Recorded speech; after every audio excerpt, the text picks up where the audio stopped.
Alright, Rage of the Abyss stream, this time with two returning archetypes, one being Water Theme of Mermails, and the other one being a Rebel being Battlewasp or B-Force if you're going by the Japanese. So let's begin. But first off, let's start off with another 25th anniversary card, that being Ultimate Dragon of Pride and Soul. It's a level 12 Dark Dragon with 4500 attack, 4500 defense, requires 3 monsters with 25 original attack and defense. This is clearly a reference between Yugi and Kaiba while also being the 25th anniversary, because in Ultimate Dragon, Kaiba, 2500 attack, which is Yugi, and 2500 defense, which is, you could say, Kaiba as well, or you could say protag and rival in a way. But anyway, the effects is that obviously they're not going to be that great because it's an anniversary card. Your opponent cannot target this fusion summon card with card effects, and it cannot be destroyed by card effects. Pretty nice protection right here for the summoning condition. This fusion summon card gets 4500 attack and defense while you have 25 or more cards in the graveyard, once again 25 theme, and also once per turn, if your opponent has 25 or more cards in the graveyard, you can destroy all cards they control. Once again, another fun 25th anniversary card, and this one is not actually too bad. In a way, you could actually dedicate a deck for it, since there are a good number of monsters with 2500 attack and defense. But in that, there's really not much to say about it other than it's just full celebration card with some protection and high power attack and a lot of nuking if you make the condition. And now to the new Mermail Atlantean cards. We start off with Mermail Shadow Bodyguards, which is also treated as Atlantean because it doesn't have its name. Both effects are hard once per turn. The first one being that you can discard 1 card to the graveyard. 2, change all water monsters levels you control to level 7 into the end turn, which is of course could be helpful because it's a rank 7 base deck. With the second effect is that if this card is sent to the graveyard to activate a water monster effect, you can special summon 1 level 4 or lower Atlantean or Mermail monster from your deck except itself, but you are restricted to special summoning water monsters from the extra deck for the rest of the turn. Overall, it's not too bad for a combo piece since it does set up your plays and also goes extends plays as well.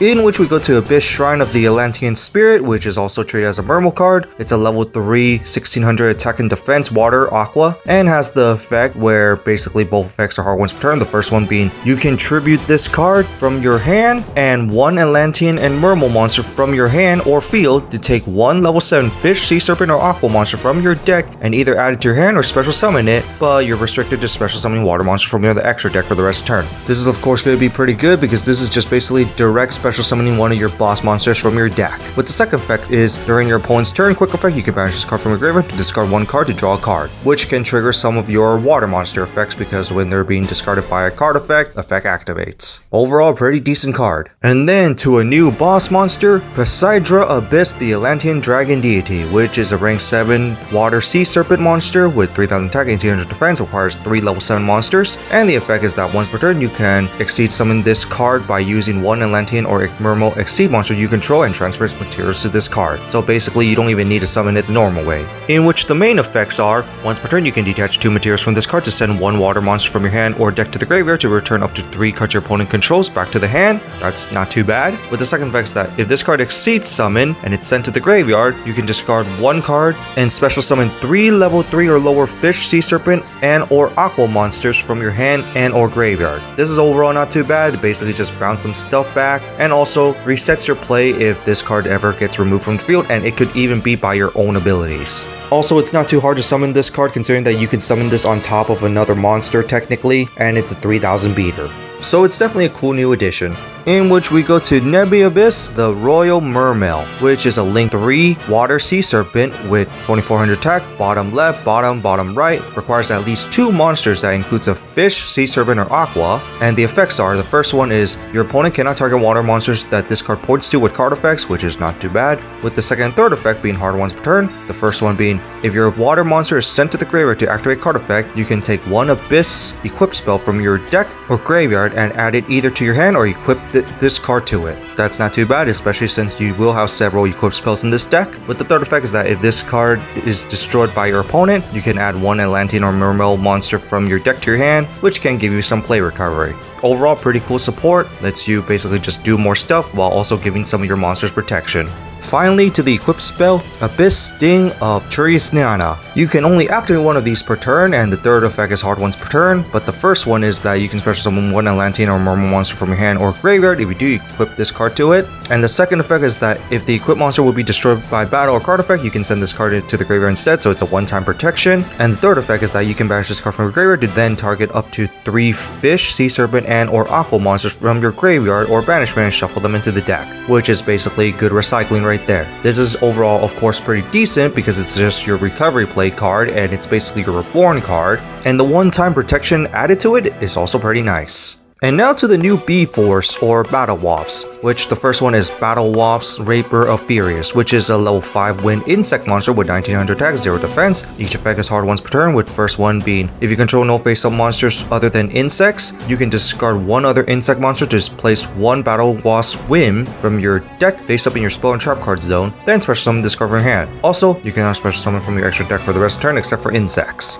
Basically, it makes your plays. With the second effect is that you can banish this card from your graveyard to reduce the level of one insect monster by 1. And if you guys are just wondering, Battlewasp Wind is a completely new card for the deck, and it just basically helps out with your plays as well. In which we go to the new boss monster, Battlewasp Grand Partition of the Revolution, which is a level 12 wind insect synchro with 3000 attack, 2000 defense, requires 1 tuner and 1 or more non-tuners, so that's not too bad that it's generic right there. Cannot be destroyed by card effects. Insect synchro monsters you control get 200 attack for each of your banished insect monsters, and if this card becomes banished, you can special summon it, then you can destroy your opponent's monsters up to the number of banished insect monsters you control. If you do, inflict 500 points of damage to your opponent for each card destroyed by this effect. This is overall pretty good, especially it reminds me a bit of Revolution Falcon where you basically annihilate your opponent. Also, it does feel nice that it's a final boss monster, hence the Revolution name, cannot be destroyed by card effects, and also gets more attack, which is also pretty nice. And it's already 3000 base attack. Overall, pretty cool new boss monster. And then we go to Battlewasp Sachi the Ritual Bow, which is a level 6 wind insect synchro monster with 2400 attack, 1200 defense, requires 1 insect tuner and 1 or more non-tuner. The third effect is hard once per turn, but the first one is that if this card is synchro summoned, you can treat it as a tuner, which is of course going to be very helpful, being another synchro tuner, and being a tuner itself is just going to be way more helpful to help you summon other stuff, especially your level 12s. With the second effect of you can return one continuing spell you control to your hand, and during your main phase of this turn, you can normal summon one Battlewasp monster in addition to your normal summoner set, which is of course very helpful, and you can only gain this effect once per turn. And you also have a good number of continuing spells in this deck because those are going to be some of your key cards. With the third effect, if this card is sent to the graveyard as synchro material, inflict 100 points to your opponent for each of your banished Battlewasp monster. So first effect does help the third effect because of course it's going to be more extended plays, and also the extra burn to your opponent can be a little nasty even though it's 100 each. Overall, cool new support and definitely helpful. And then we go to the spell, starting out with the normal spell, Armament Swarm, which you can only play one of these per turn. You cannot special summon monster for the rest of the turn after this card resolves except for insects. Also special summon one insect monster with 1000 or less attack from your hand or deck,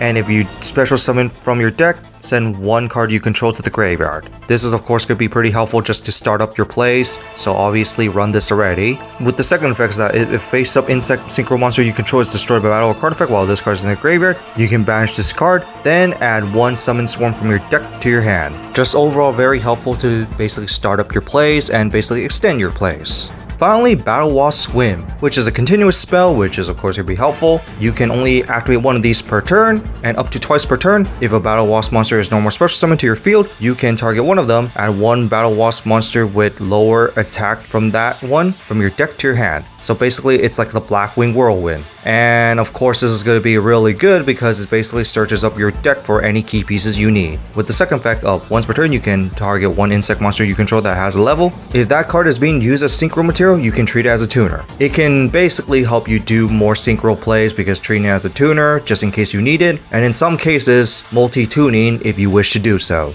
Overall, cool new card that is a must play, and it's also searchable because it lets you just do stuff. So that's it for the new Mermail and Battlewasp support or B-Force. What do you guys think of it? Honestly, it's just cool to see more old archetype support, especially Mermails. It's been a while. But overall, cool new support once again, and also just nice new updates. And actual cool new boss monsters along with it. But other than that, there's really not much to say about it, and see you all next time.